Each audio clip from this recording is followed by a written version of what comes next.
Savaria Films presents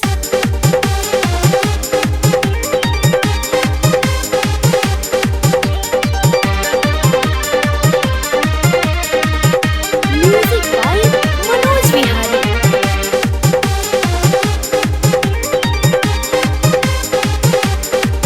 16-17 गे है 16-17 गे तोहर उमार गे डेंजर सामान लागे छ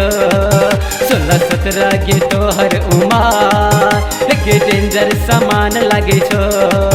गोरे गाले या पतली कमार गोरे गाले या पतली कमार एक सिलेंडर के जान लागे छ एक सिलेंडर के जान लागे छ 16-17 गे तोहर उमार गे डेंजर सामान लागे छ 16-17 गे तोहर उमार गे डेंजर सामान लागे छ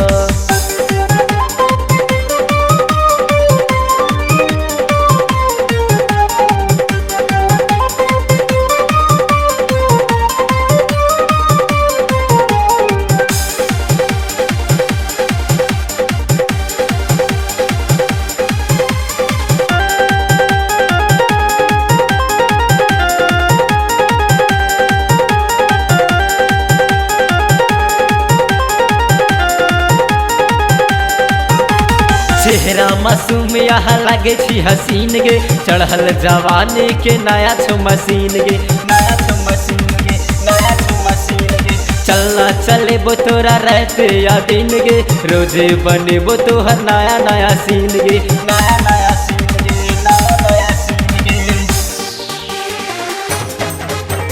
चेहरा मासूम यहाँ लागे छी हसीन गे चढ़ल जवानी के नया छो मशीन गे चलना चले बो तोरा रहते या दिन गे रोजे बने बो तोहर नया नया सीन गे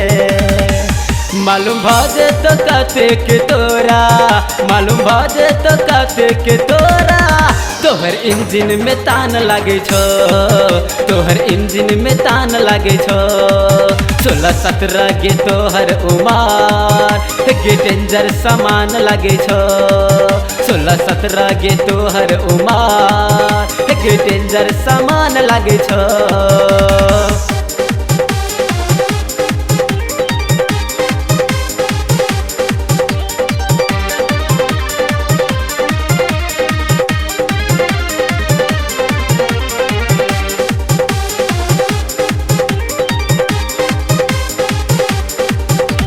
चले छी चल रे ना हीरोइन के चाल गे लिपस्टिक सठोर दोनों के ने छिलाल गे के ने छिलाल गे के ने छिलाल गे दूर से लागे छी हिप हॉप माल गे गजबे मेकअप में तू करे छी कमाल गे करे छी कमाल गे करे छी कमाल गे चले छी चाल जे ना हीरोइन के चाल गे लिपस्टिक सठोर दोनों के ने छिलाल गे दूर से लागे छी हिप हॉप माल गे गजबे मेकअप में तू करे छी कमाल गे देख भजे तो कते के घायल देख भजे तो कते के घायल तोहर एहन मुस्कान लागे छो तोहर एहन मुस्कान लागे छो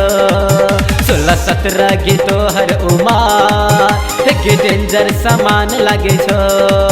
16-17 गे तोहर उमार गे डेंजर सामान लागे छो